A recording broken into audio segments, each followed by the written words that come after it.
Now for the Antonio Villaraigosa Leadership Award. This award was first presented to Mayor Villaraigosa in 2012 in Orlando as he closed his term as president of the United States Conference of Mayors. At that time, the Latino Leaders Network announced it would name the award in his honor to recognize outstanding mayors who are dedicated to bringing their diverse communities together to include us. Mayor Villaraigosa clearly set the highest standard of excellence by which all awardees are measured, and we are thrilled to have him with us once again. Please welcome the 41st Mayor of Los Angeles, the Honorable Antonio Villaraigosa, for a tribute to our honoree.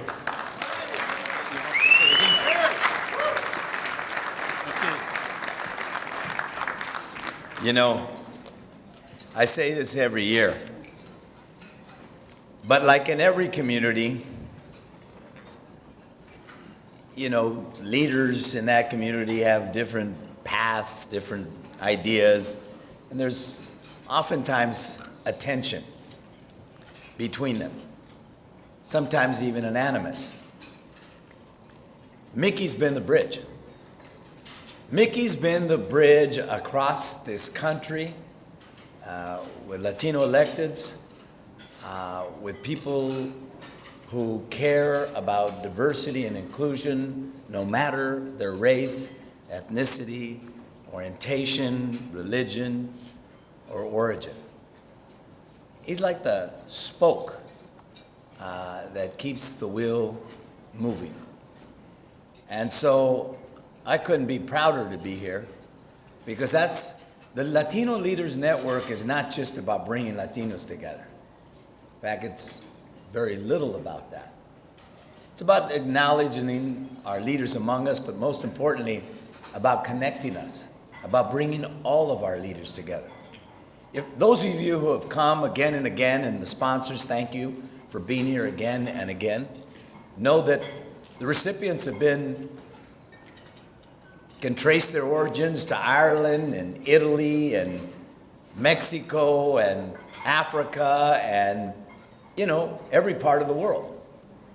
Because what this award and recognition is about, it's about bringing all of us together. You know, right now in this country, and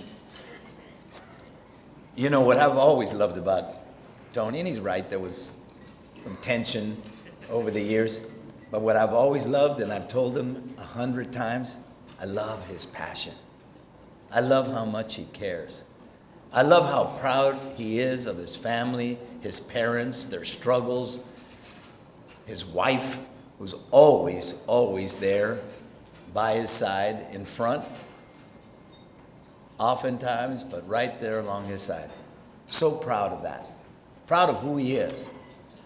And what makes this award, I think, particularly unique and significant, it's about all of us. It's about bringing us together.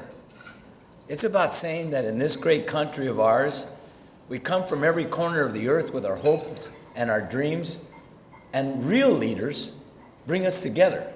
They connect us. They don't divide us in the way that some are doing. One is doing particularly. You know, what is so important, I think, about this acknowledgement is it's about inclusion and diversity and coalition building. And as our country changes, and these demographic changes are unstoppable, that's what we want. We want a Latino leader, Latina leader, African American leader, Asian leader, Persian leader, Armenian leader, Irish leader, who understands. Represent every one of us. Connect us. Fight for us. Yes, Irish leader, okay? Yes, Irish leader, my partner. And that's what this award is all about. So I couldn't be prouder to acknowledge a leader among us. You know, he traces, you know, he calls it, he says he's Italian, but he actually says, I'm Sicilian. Now, those of you from Italy, or those of us who get confused by some as someone from Italy, no, there's Sicily, and then there's the rest of Italy. Also traces his roots to Ireland. I've said 100 times I'm Black Irish, man, you know. I'm one of them. Ireland, Sicilian, and traces his roots to Mexican settlers who founded or certainly were there from the very beginning in San Jose. When he first got elected, I said, I got to go meet this guy, and we sat down. I think I was just finished with my term, and I was impressed. I was impressed by the fact that almost from the beginning, first thing he did is said, I want to stand up for immigrants. And he began to work with immigrants in San Jose. Almost within a month or two, started the Office of Immigrant Affairs. Now, one thing's doing that in LA. Doing it in San Jose is a little more difficult. But he said, you know, this is where I am. And this is what San Jose stands for. An all-American city, one that represents every one of us, whether you can vote or not. He got involved in the census. In fact, I remember he was already filing lawsuits, and I remember calling you on behalf of the ACLU and saying, San Jose needs to stand up in this census and take on the count and take on the notion that we need to count everybody. He's gotten involved in homelessness issues and done really creative things. And I was running for governor. We talked about what you were doing in San Jose that was different from some of the other cities that talked a lot about what they were doing with homelessness. He hired, I think, the first Latino police chief, certainly one of them, in fire department, city manager, vice mayor. I mean, understood that, you know, this town has changed. And he also understood that he came on the shoulders of a guy on whose shoulders I stand, and that's Ron Gonzalez, former mayor of San Jose. You know, when you look at Silicon Valley, San Jose, you know, the epicenter of innovation. But Latinos and other communities of color, in fact, we were on a panel in San Jose on that issue, you know, they're not represented. So he put together a consortium of profit and nonprofit groups and the city to say, hey, look, we want to see Silicon Valley and the city of innovation looking like the city of, like the country that we live in.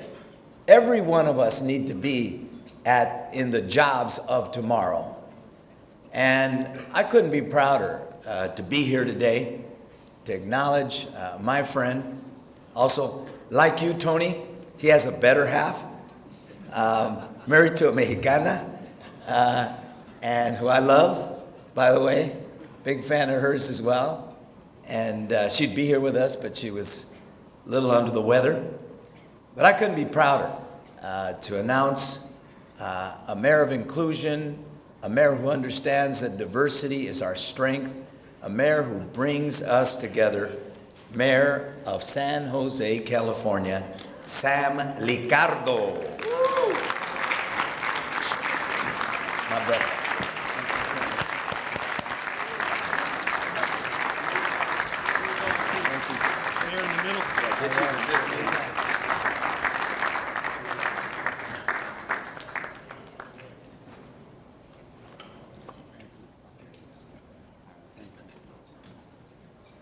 Antonio, thank you so much.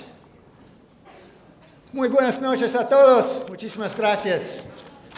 It's good to be with all of you this evening. And I'm really deeply humbled to receive an award that associates me in any way with Antonio Villaraigosa, who has really established the gold standard for civic leadership among mayors in this country for his work, particularly in Los Angeles, both personally and professionally. Antonio demonstrated that no mountain was too tall, no challenge too great, building affordable housing, listing voter support for billions of dollars in new transit investment, ambitiously improving LA's most troubled schools, and improving public safety. And most importantly, he did it against incredible odds in a city with a much worse hockey team than my own and a far worse soccer club. And he set the example for younger mayors like me. Maybe we're not as good looking, but he set the example. Although we wouldn't necessarily want to emulate everything. Antonio revealed to me, we were talking about bike injuries, that he's been in 3 bike wrecks. I just got in one myself last year and broke a couple vertebrae, and so we're jointly forming a support group for mayors who are challenged in being able to stay upright on their bikes. But I just want to say thank you, Antonio, for your incredible leadership and for your friendship. I am deeply indebted. Thank you. I've learned a couple lessons tonight. One is I'm never going to receive an award after Congressman Tony Cardenas, because boy, he can speak. That was powerful. And thank you, Congressman, for all the work you do for juvenile justice, for education, everything you're doing on energy and commerce. Thank you for your leadership. And I, of course, want to thank Mickey. I know it's been said tonight, but I need to say it. Mickey has dedicated his life's work to improving opportunity for others. And he is so incredibly generous in every sense of the word.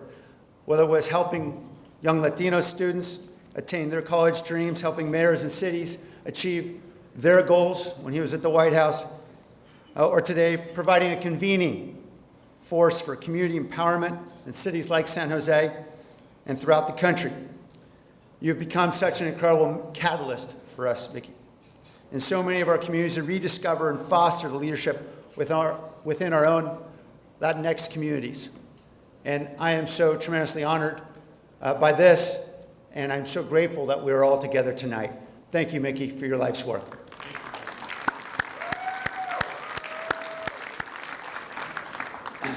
So I'd like to talk tonight, just for a moment, about La Frontera.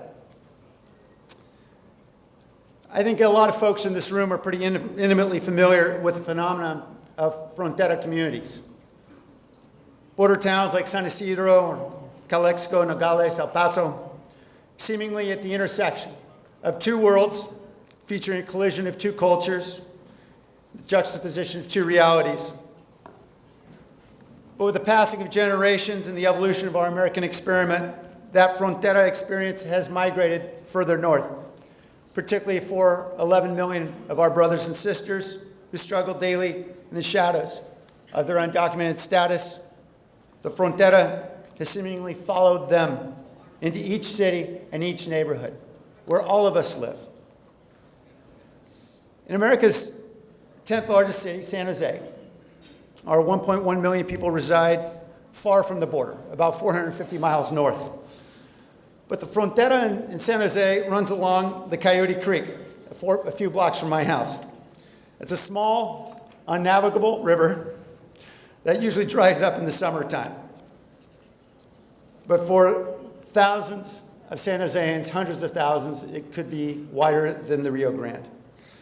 East of that natural divide, most of our 350,000 Latinx residents and roughly 80,000 undocumented residents dwell in vibrant communities, but too often struggle economically in the shadow of Silicon Valley.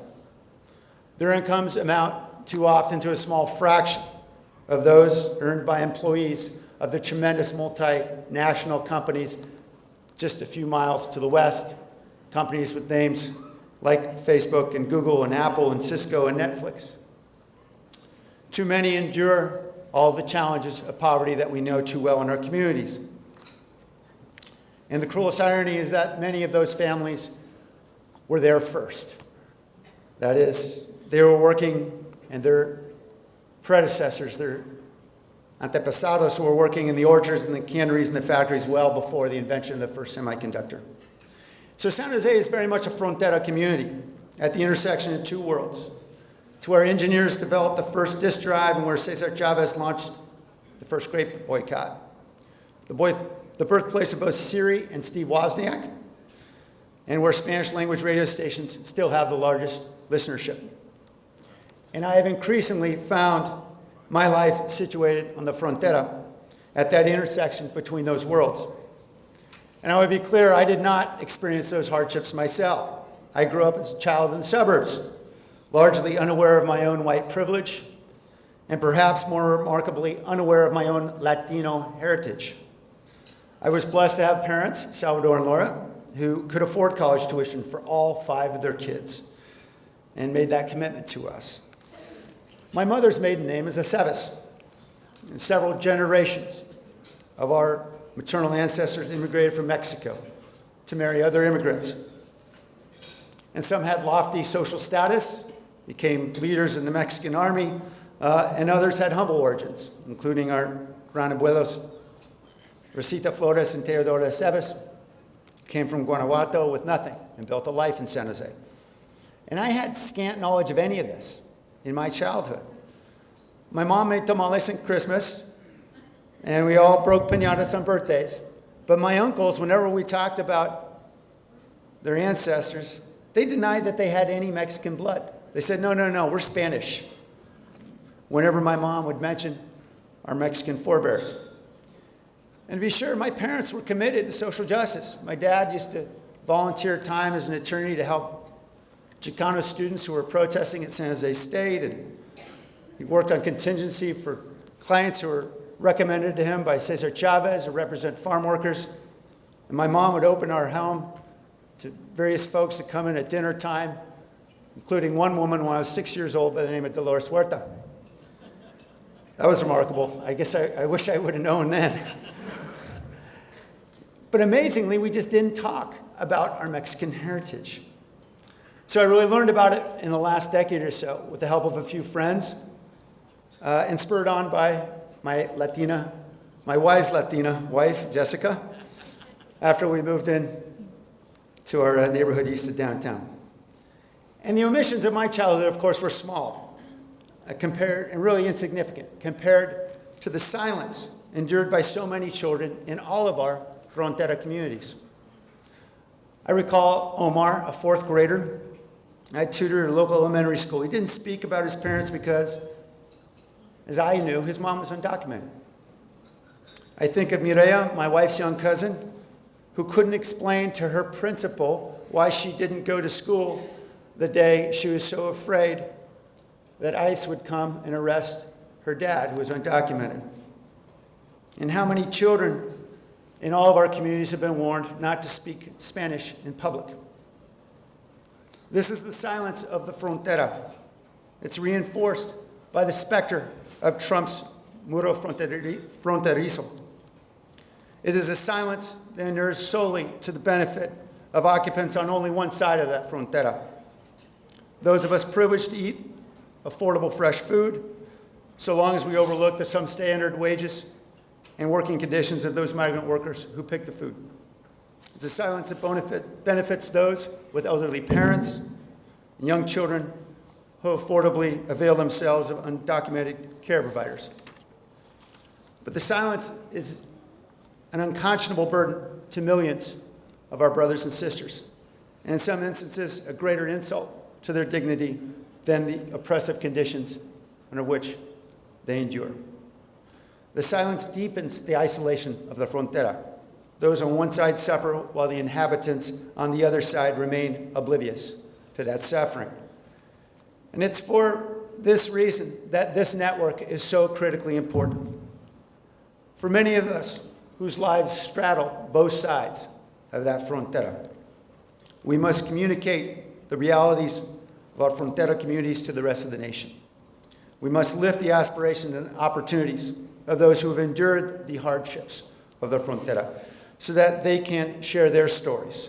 And we must demonstrate the painfully stark implications of a house divided, revealing how the frontera has become a metaphor for a nation of deeply estranged people.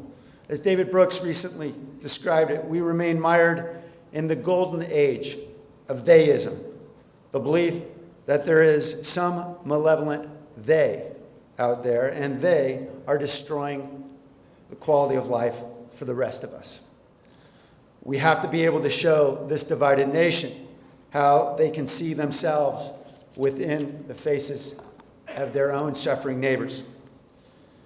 Now we have much to do to build the puente that links these two worlds and connects dreams with destiny and links struggle with success for the millions of people that we all collectively serve. That work lies at the crux of this community of leaders, and I'm so grateful for Mickey's role in leading this community.